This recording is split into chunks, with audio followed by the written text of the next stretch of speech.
Thanks for joining us for Issues and Answers. I'm Ian Boyne. Today we want to talk about the public sector and the drive for increased efficiency and improved customer service. There's a customer service competition which is underway, and that is one of the initiatives to improve the quality of customer service in the public sector.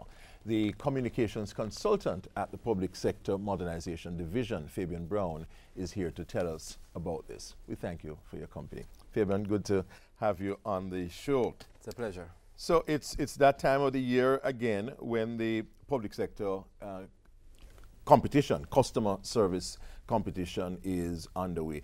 Tell us first the rationale of this competition and its main objectives. Well, the rationale is really set in the reality that if the public sector is the largest employer around town, then really the public sector ought to set the tone for what service standards and service delivery ought to be. And every 2 years since the initiation of this competition, what we are seeking to do is to highlight, motivate, and encourage public sector workers across the island, wherever they may be, by way of this competition. What we're saying to Jamaican people, the public who utilize the services in the post offices, in the police stations, in the health clinics, in the tax offices, in the NIS office, wherever in the public sector you utilize service, then you have an opportunity to identify that particular entity as an entity that is offering quality customer service, or the individual that you choose as somebody who wows you into the kind of service that you might not have expected in a public sector entity.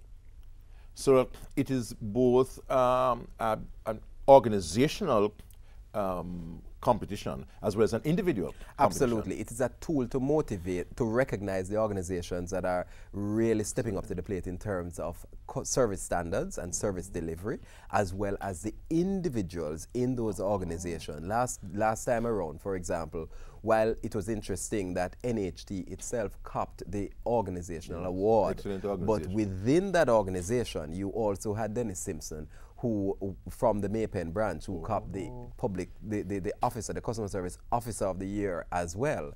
So 2 awards came from the one organization? The 2 happened to have come from the one organization. So what we're saying to the public at large is that this is an opportunity that we are asking you to flip the script. We recognize that there are areas where there needs to be improvement in terms of the service standards. There's no doubt about that. However, there are still a lot of public sector employees who are actually making the grade and doing a wonderful job as far as customer service is concerned. It's an opportunity for the public at large to identify those persons and to have them recognized in this form. Let's talk about the categories of awards before I ask you how the public can participate. What are the various categories? What we're seeking to do is that we identify internally those who have been improved, those who have created, well, through innovation and creativity, really stepped up to the plate. We're talking about entities or individuals who, by virtue of their level of information that they give out, the level of signage, the level of service, the quality of engagement, that you recognize that those are those are the ways in which the public can recognize good quality service. There are 2 levels. What we do internally is to ask the entities, the public sector entities, to identify and justify why it is that they would have been what are the things that they would have been doing in terms of improving their level of service 1 year over another. So organizations themselves enter the competition. Absolutely. They participate. Right. They tell why they are the best. Right. And then the judges would go through those information and also would have an opportunity to get into those organizations to test the information that would have come into by way of the nomination sheets. But then the public now have an opportunity to be able to vote for the organization that they know that they would have gone in and the service was at a high level. And what we do is Let's take the break at this point and we find out exactly how the public can participate. Because this area of public sector efficiency, public sector customer service is a critical area. I mean, all of us have to deal with government agencies, and we know how important it is that we are properly served.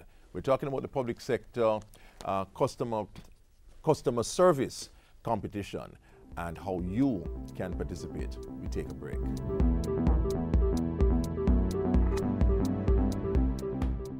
Scrap metal traders, you must be registered with the trade board in order to conduct business. All exporters, dealers, carriers, including the handcart man, must be in possession of a license or permit from the trade board. If you're an exporter, get a registration certificate from Jamaica Promotions JAMPRO, put up a $7 million bond with the Factories Corporation of Jamaica, then provide evidence of these to the trade board and fill out an application form. A fee of $10,300 will be required at the trade board before receiving the license. If you're a carrier, meaning a transporter of scrap metal, or an itinerant dealer, such as a handcart person, all is required of you is to fill out an application form at the trade board.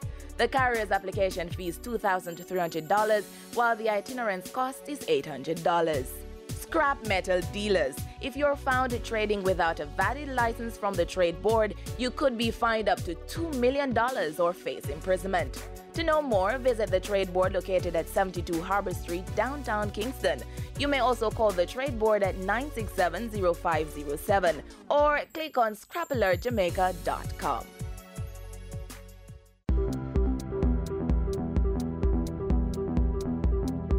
Thanks for staying with us on Issues and Answers. We're talking about the public sector customer service competition. Fabian Brown from the Public Sector Modernization Division is here with us. And at the break, Fabian, you're going to tell us how the public can participate.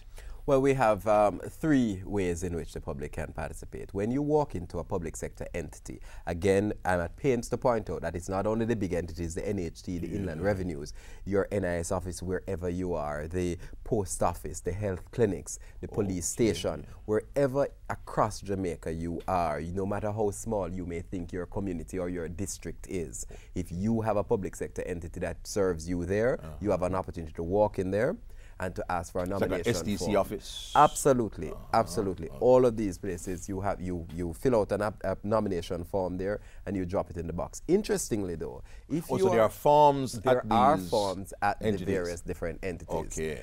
If it is that you are, say, at the Riversdale Post Office, and you would have recalled coming from Linstead at the tax office there that the service really was second to none. At the Riversdale Post Office, you can vote for the tax office because it's one public sector. So it doesn't matter what box you drop the nomination form in. So that's one. The other thing is that when you get home, you might now reflect on your day and recall the kind of service that you have. You can go online? You can go online and you can call a toll-free number. The toll-free number is 1-888-991-2752. 1-888-991-2752.